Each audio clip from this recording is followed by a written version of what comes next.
Yashodanandana Vajajana Ranjana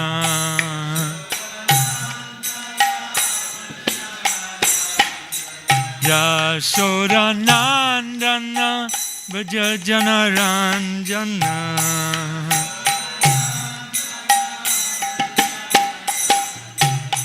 Jamuna Tira Vanachari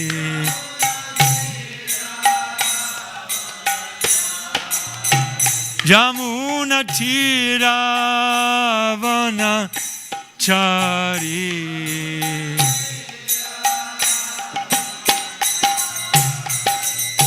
Joyo Radha Madhava Kunja Vihari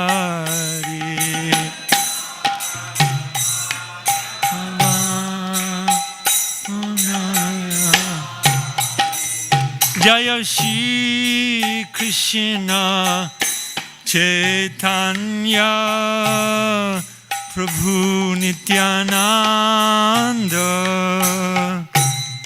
Shri Advaita Gadadhara Shivasadi Gaura Bhakta Vrinda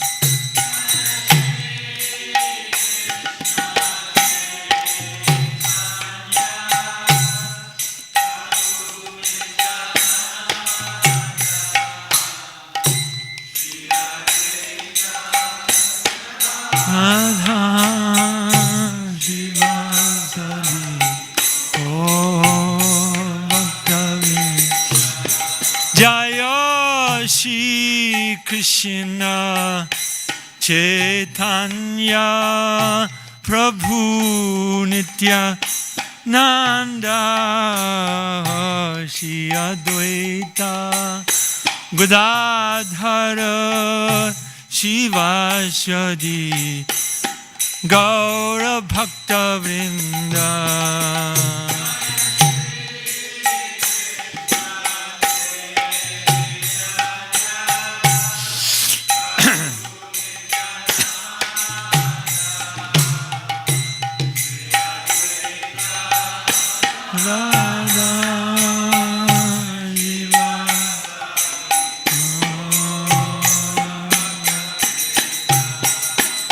Hare Krishna, Hare Krishna, Krishna Krishna, Hare Hare, Hare Rama, Hare Rama, Rama Rama, Hare Hare.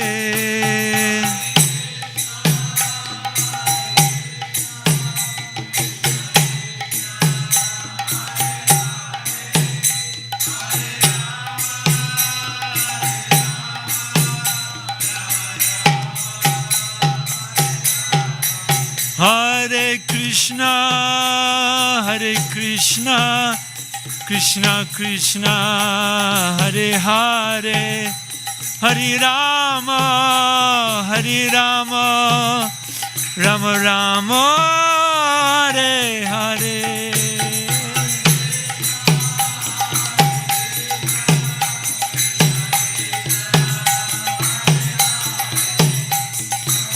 Rama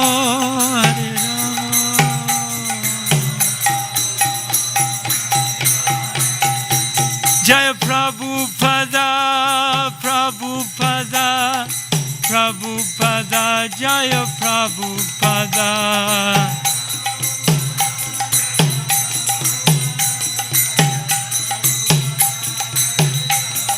Jaya Prabhupada, Prabhupada, Prabhupada, Jaya Prabhupada.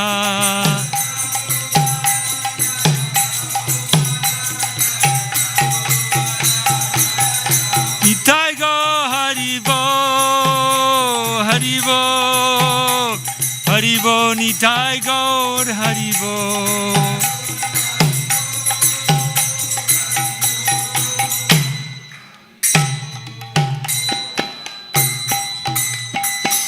Jai Nityalila Vishnu Vishnupad Paramahamsa Parivrajagacharya Ashtatara Sarishi Shimad The Divine Grace Shri Lesi Bhaktivedanta Swami Srila Prabhupada Ki Jai. Jai Nitya Lila Vishnu Vishnupad Paramahamsa Parivrajikacharya Ashtatara Sarishi Shimad. Divine Grace Srila Bhaktivedanta Saraswati Goswami Maharaj Prabhupada Ki Jai. Ananda Kodi Vaishnava Vrinda Ki Jai. Namacharya Srila Haridas Thakur Ki Jai. Premzika Ho Shri Krishna Chaitanya Prabhu Nityananda Shri Advaita Gadadhar Shivashri Gaur Bhaktivinoda Ki Jai. Shri Shri Radha Krishna Gogovinath Shyama Kunda Radha Kunigiri Govardhana Ki Jai. Vrindavan Dham Ki Jai. Navadip Mayapur Dham Ki Jai. Jagannath Puri Dham Ki Jai. Ganga Mai Ki Jai. Jamuna Mai Ki Jai. Bhakti Devi Ki Jai. Tulsi Maharani Ki Jai. Yugadharma Harinam Sankirtan Yagya Ki Jai. Grantaraya Srimad Bhagavatam Ki Jai. Samveda Bhaktivinoda Ki Jai. All glories to some devotees. All glories to some devotees. All glories to some devotees. All glories to Lotus feet of Shri Guru and Shri Gauranga. Jai Shri Prabhupada.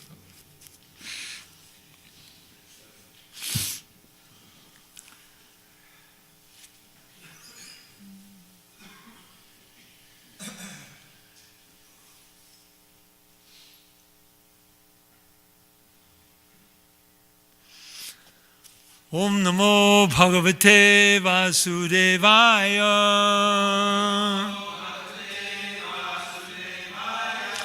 Om Namo Bhagavate Vasudevaya. Om Namo Bhagavate Vasudevaya. Narayanam Namaskritya Naram Chaiva Narottamam Devim Saraswatim Vyasam Tato Jayamudirayed. Before reciting the Srimad Bhagavatam, which is our fairy means of conquest, one should offer respectful obeisances unto the personality of God in Narayan, unto Narayan Rishi, the supermost human being, Mother Saraswati, the goddess of learning, Srila Vyasadeva, the author, and Srila Prabhupada, our translator, commentator, and dearmost spiritual master.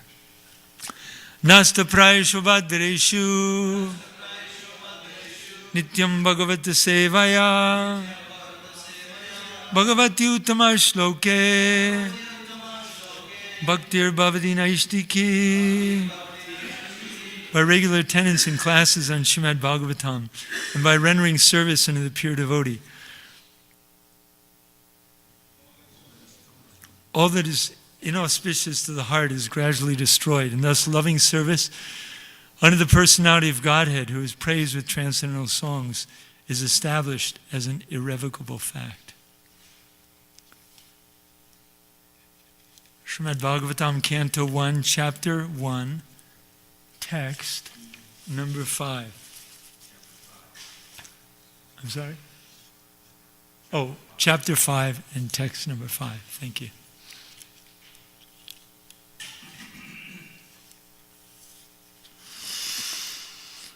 Ta ik, is that right? Oh, sorry. Oh, 155. Okay, start over here.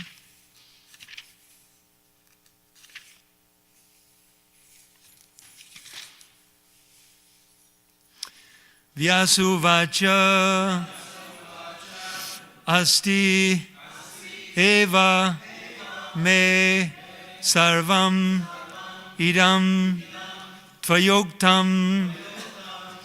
Vyasuvacha astyeva me sarvam idam tvayoktam. Tatapi natma paritushyate me. Tatapi natma paritushyate me. Tan mulam avyaktam agada bodham. Tan mulam avyaktam agada bodham.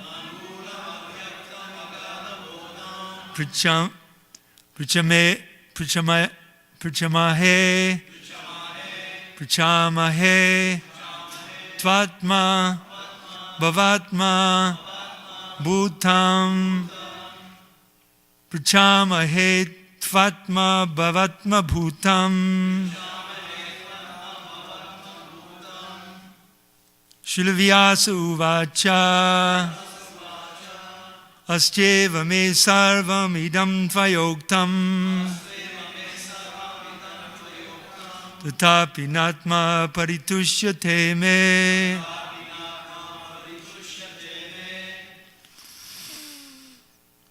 Tanmulam avyaktam agara bodham prachamahe tvatma bhavatma bhutam.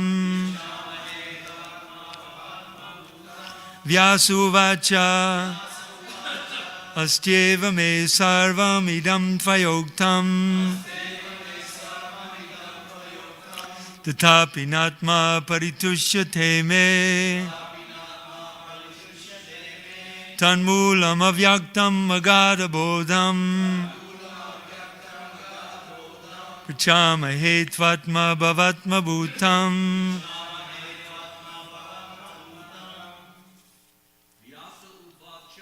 Vyasuvacha astyeva me sarvam idam tvayoktam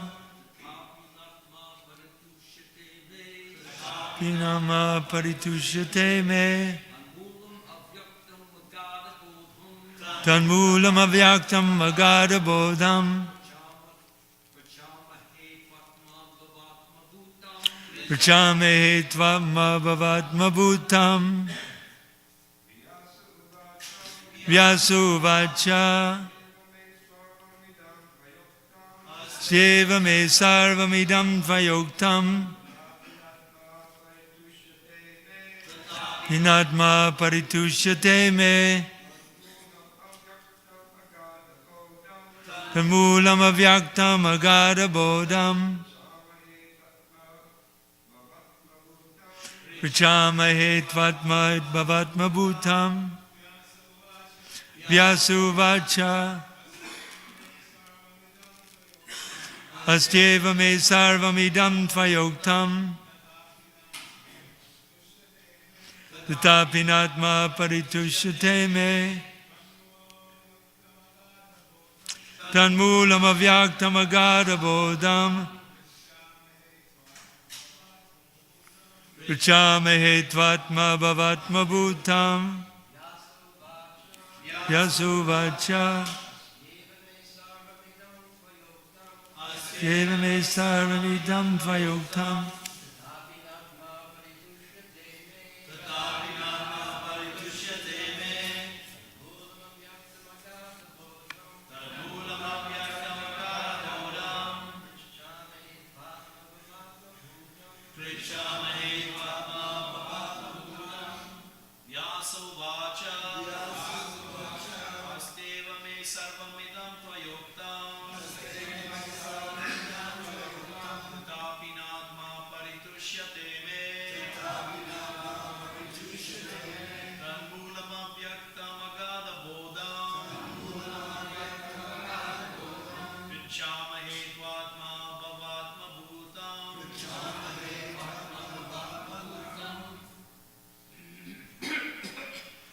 Vaishnavis?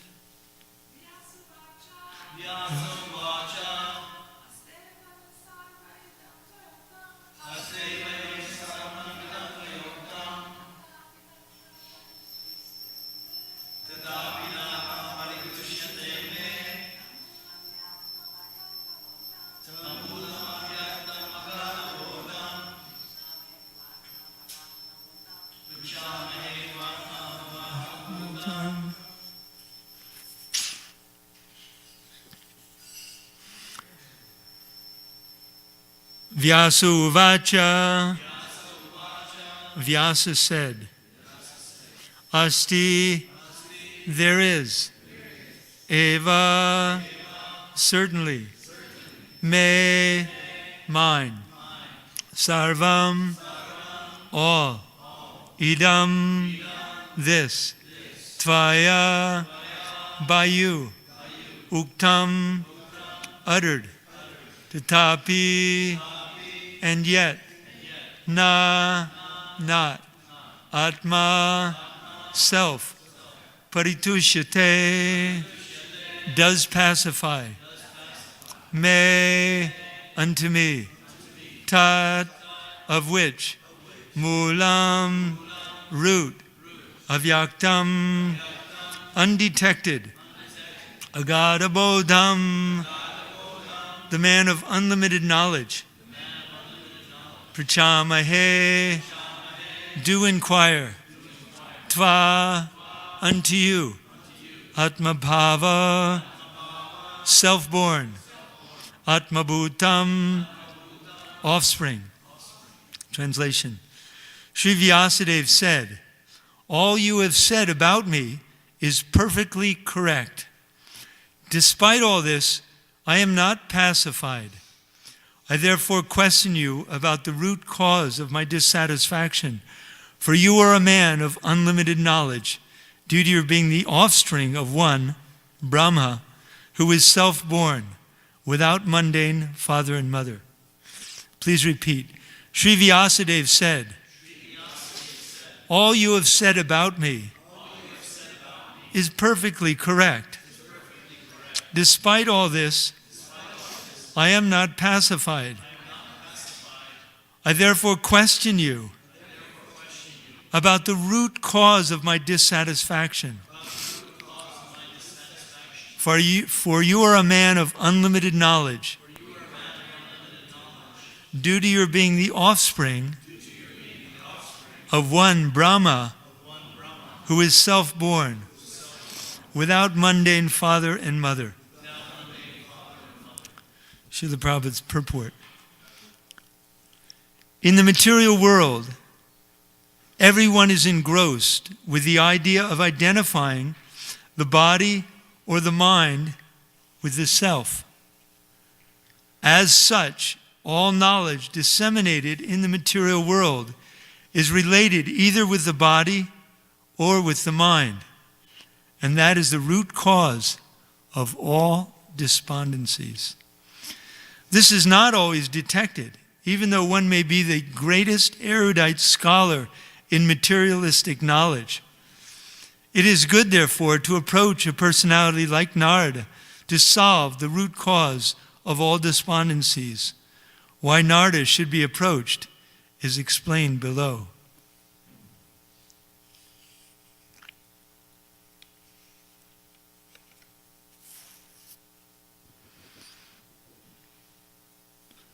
Vyasa uvacha astyeva me sarvam idam tvayoktam tatapi mama tatapi natma paritushyate me tanmulam avyaktam agadabodham prachamahe tvatma bhavatma bhutam. Sri Vyasadeva said, all you have said about me is perfectly correct. Despite all this, I am not pacified. I therefore question you about the root cause of my dissatisfaction, for you are a man of unlimited knowledge, due to your being the offspring of one Brahma who is self-born, without mundane father and mother. Om Ajnanatimanandasya Gananjana Salakaya Chakshur Unmilitam Jena Tasmai Shri Gurave Namaha.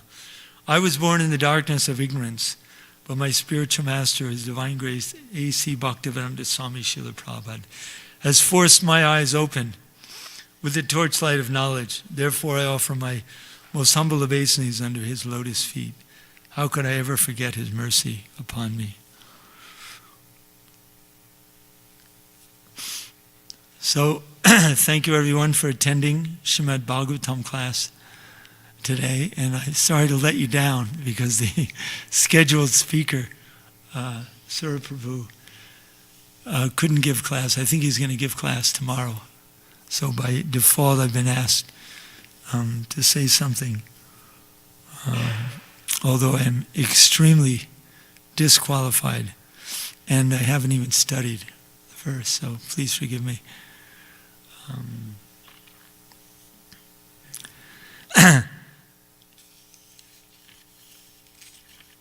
Every section of Srimad Bhagavatam is so instructive.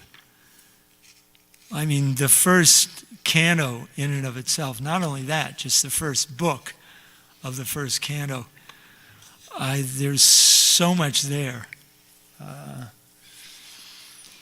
One could just read this one volume for the rest of his life and still hardly scratch the surface.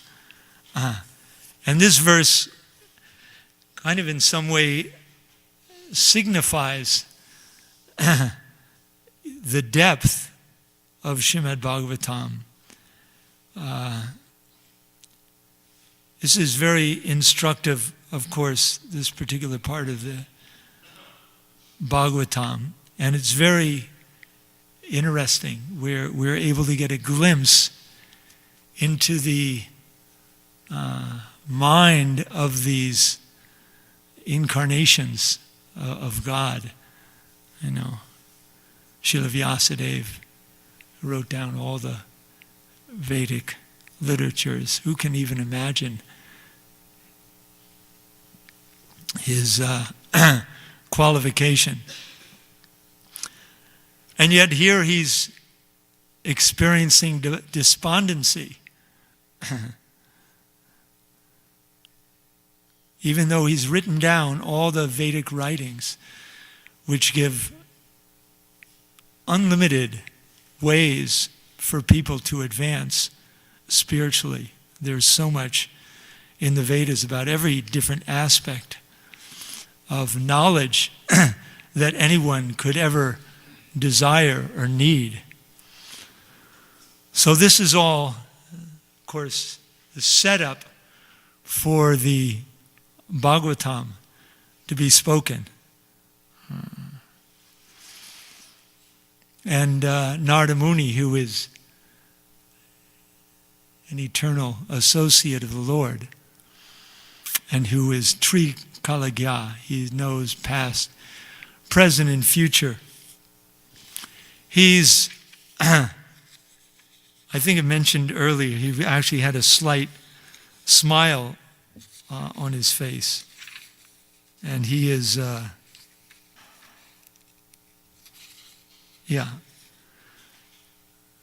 Thus the sage amongst the gods, Narada, comfortably seated and apparently smiling, addressed the rishi amongst the Brahmanas, Vedavyas. And addressing Vyas, the son of Parasarat, Narada inquired, "Are you satisfied by identifying with the body or the mind as the objects of self-realization?" And so he was feeling despondent because Krishna wanted his transcendental pastimes to be explained in the Srimad Bhagavatam. And Srila Vyasadeva tells Narada in this verse that, you know, everything you've said about me is perfectly correct. And let's see, what were those things?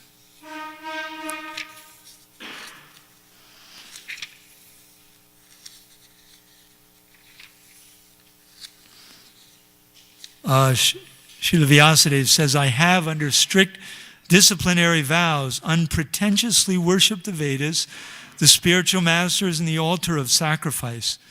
I have also abided by the rulings and have shown the import of disciplic succession through the explanation of Mahabharata, by which even women, Sudras, and others, friends of the twice-born, can see the path of religion."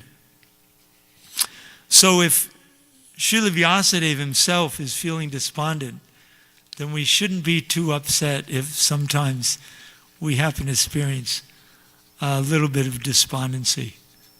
There was one devotee once who told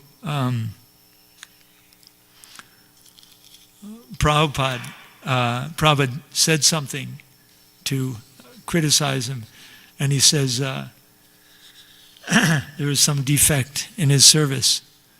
And he said, "Prabhupada, I'm in Maya." Prabhupada says, "It's not that you are Krishna conscious and you fall into Maya. He said you're actually in Maya and sometimes you fall into Krishna. So I know that's my particular qualification. And the more we realize, because it's said that the most important, this is after all, the science of self-realization. And so one of the most valuable things as we try to make progress in our spiritual endeavor is to realize at any given time where we're at in our progressive journey of Krishna consciousness. And it's very, very difficult to understand because, first of all, the false ego is very, very subtle. And my own experience is that as I chant Hare Krishna and engage in this process of Krishna consciousness, it's so pure and it's so powerful that as soon as the name of Krishna is chanted, all the anarthas, I can experience them dive back into the deepest, darkest, most inaccessible aspects of my psyche. And it's often excruciatingly difficult to bring them back, to bring them out, and to become purified.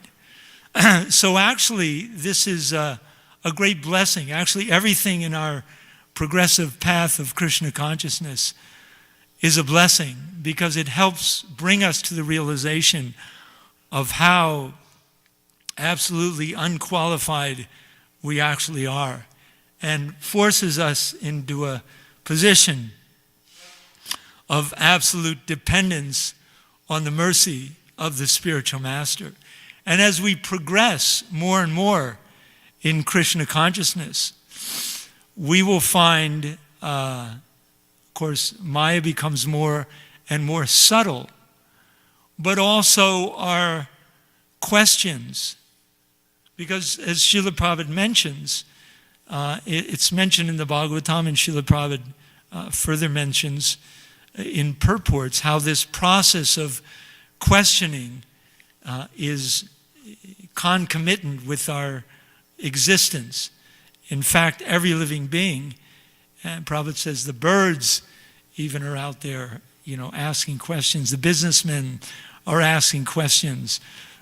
Everyone is asking questions and receiving answers. So gradually, as we progress in Krishna consciousness, the quality of our devotional service will be reflected by the quality of the questions that we're asking. And as we become more and more purified, our intelligence becomes purified, then our questions will become more and more specific, and we can gain more and more specific answers from our spiritual master, because the spiritual master is the servitor personality of Godhead. Therefore, he knows everything about every aspect. We should never doubt that our spiritual master has any doubt about where we are at any given time in our progressive path of Krishna consciousness. Therefore, we should never hesitate to always ask the spiritual master whenever there's the slightest doubt, and immediately, according to our sincerity, he will appear in so many different ways to help us out of our quandary. The other thing, so this is, of course, very instructive that Srila Vyasadeva, although he's an incarnation of God himself, he's been put into this position of dissatisfaction. And he's inquiring from his spiritual master.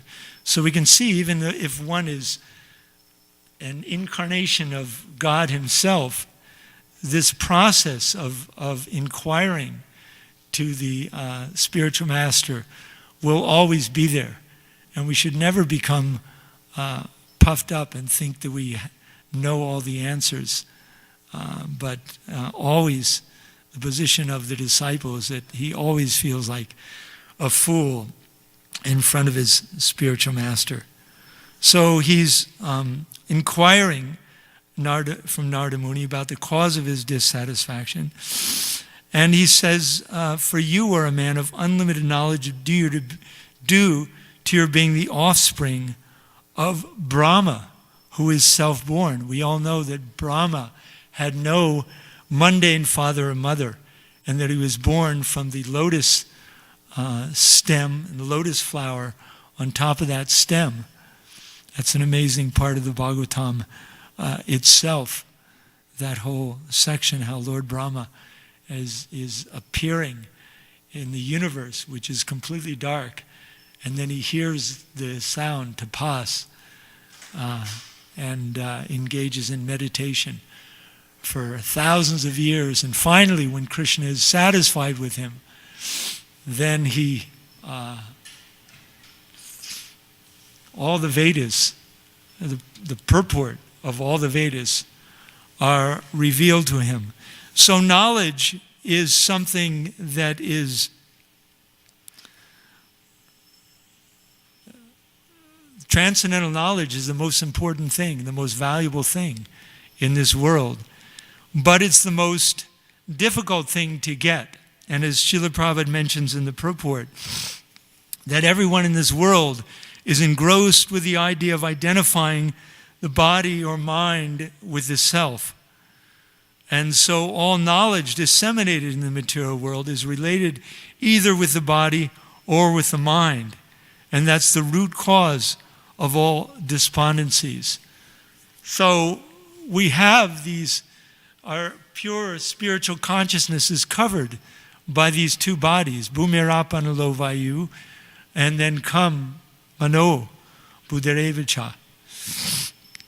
And so with this covering of material elements and our conditioned nature of always demanding to know things through our imperfect senses, everyone in this world is extremely disqualified. And even though we're all disqualified, everyone goes on running around trying to gain a little bit of knowledge through their body and through their senses. And if they gain something that gives them a little bit of knowledge, immediately the false ego grabs hold of that, and they've become so proud of their knowledge. And then when the devotees approach them on Sankirtan and try to give them some transcendental knowledge, which is the only real thing that can benefit them, immediately they say, oh no, that's okay, I'm not interested. I know it already. Even people say, I've read the Bhagavad Gita. But the amazing thing is that once a person actually takes part in this process, a whole nother world opens up to one, to the extent that we're blessed with this most subtle thing, this faith in the transcendental process. Unless we're blessed by that faith, then we'll never really gain any true understanding. Atashi Krishna Nabadi, Nabaved Grayamindriyai, Sevan Mukhe Jivado Svayameva Sparatyada. No one can understand Krishna through the material blunt senses and mind. And it says that even if the scientists get to the point that they can count all the grains of sand within this world, still they'll find the nature of the personality of Godhead to be many, many universes away from their capacity of understanding.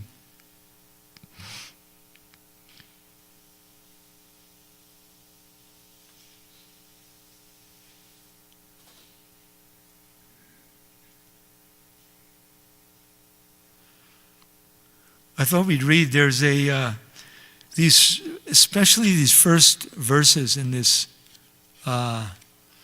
first canto, and even just in the first chapter, there's so many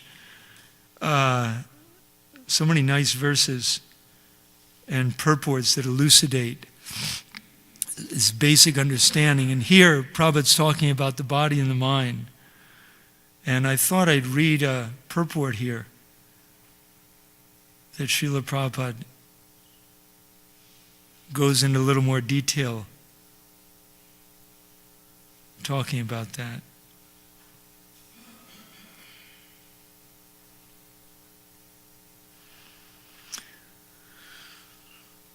Dharma svanushti tapum sam vishvakshena katasuyat not padiyad yadiratim srama eva hi kevalam.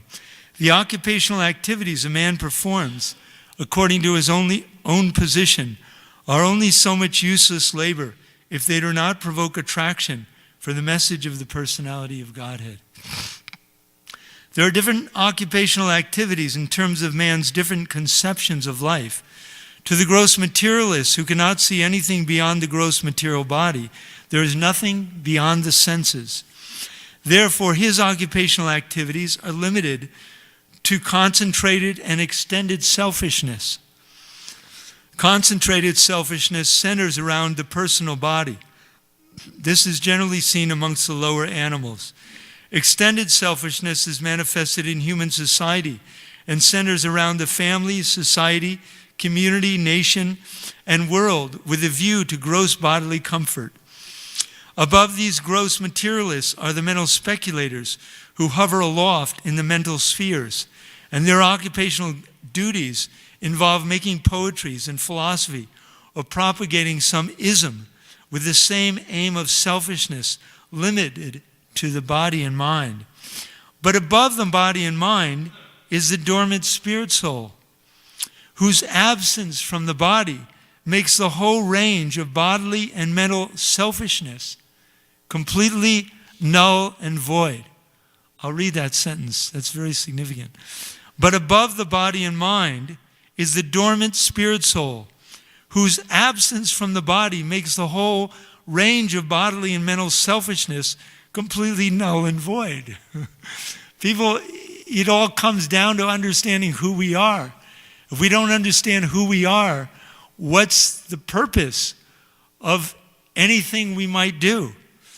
Like Prabhupada says here, without the spirit soul in the body, without consciousness in the body, the whole range of bodily and mental selfishness we're engaging in is completely useless. When there's a dead body lying on a street, as Srila Prabhupada says, it may be the most attractive body when it's up moving around. But at that stage, no one's interested, and anyone will just go up and kick it because it has no purpose at all. But less intelligent people have no information of the needs of the spirit soul. Because foolish people have no information of the soul and how it is beyond the purview of the body and mind, they are not satisfied in the performance of their occupational duties. The question of the satisfaction of the self is raised herein. The self is beyond the gross and subtle mind. He is the potent, active principle of the body and mind. Without knowing the need of the dormant soul, one cannot be happy simply with emolument of the body and mind. The body and the mind are but superfluous outer coverings of the spirit soul. The spirit soul's needs must be fulfilled. Simply by cleansing the cage of the bird, one does not satisfy the bird.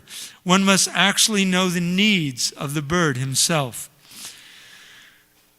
I love this next purport is so nice.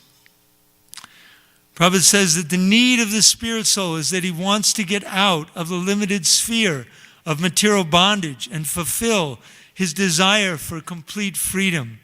He wants to get out of the covered walls of the greater universe. He wants to see the free light in the Spirit. That complete freedom is achieved when he meets the complete Spirit, the personality of Godhead. There is a dormant affection for God within everyone. Spiritual existence is manifested through the gross body and mind in the form of perverted affection for gross and subtle matter. Therefore, we have to engage ourselves in the occupational engagements that will evoke our divine consciousness. This is possible only by hearing and chanting the divine activities of the Supreme Lord. And any occupational activities which does not help one to achieve attachment for hearing and chanting the transcendental message of Godhead is said herein to be simply a waste of time. This is because other occupational duties, whatever ism they may belong to, cannot give liberation to the soul. Even the activities of the salvationists are considered to be useless because of their failure to pick up the fountainhead of all liberties. The gross materialist can practically see that his material gain is limited only to time and space, either in this world or in the other. Even if he goes up to the Svargaloka, he will find no permanent abode for his hankering soul. The hankering soul must be satisfied by the perfect scientific process of perfect devotional service. Srila Prabhupada ki jai. Prabhupada explains so nicely, so succinctly the situation. One has to be someone on the level of Srila Prabhupada to speak as intelligently and as completely and yet as concisely as he does. I was thinking the other day how everything, just like we'll engage in conversation with everyone, with someone, especially on the street distributing books, and we'll immediately become aware. And that's why, of course, the benefit of going out and distributing Srila Prabhupada's, the benefits are just unlimited. I was just up in San Francisco distributing books, and I was reminded how when we're talking to someone, for example, that everyone is speaking according to their own realization. And generally that's based on whatever modes of nature that one is covered by. And if one has had no access to transcendental knowledge, transcendental philosophy and association with liberated persons, then we can observe that his mindset is limited. And whatever he speaks, whatever realization he's speaking from is limited according to that particular mindset. And above him, there's his teachers or professors in the school that have some advanced education, have some more understanding, and they can shed some light on many things that he doesn't understand. And then there's, of course, very advanced scientists which can postulate so many things beyond our experience. And then there's someone like Srila Prabhupada who's completely living on the transcendental plane. That's why, for example, when we read books like Srimad Bhagavatam, they're actually always fresh because the knowledge is coming from another plane of existence. And even our mindset is always being purified. As we make spiritual advancement, we can come back to the Bhagavatam, just like I'm reading the earlier cantos of the Bhagavatam again. And it's so enlivening because there's even I may remember things I read, still my realization of it is different. And it's more and more pleasing to hear. And that's why when we hear from Srila Prabhupada, we can hear from him again and again and again, but because he's on such a transcendental platform of realization, and it's coming through, filtering through so many levels of my polluted consciousness, therefore I can always go back and get more and more realizations from it. So I think we'll stop here. If anyone has any questions or comments.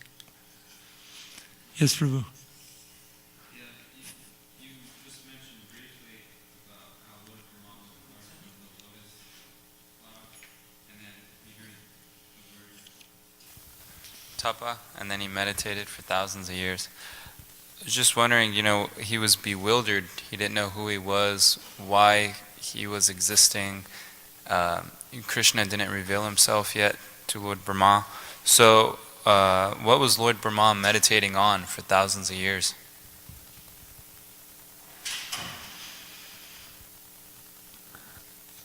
Archita or Banabhatta Prabhu could probably answer that better than me. Huh?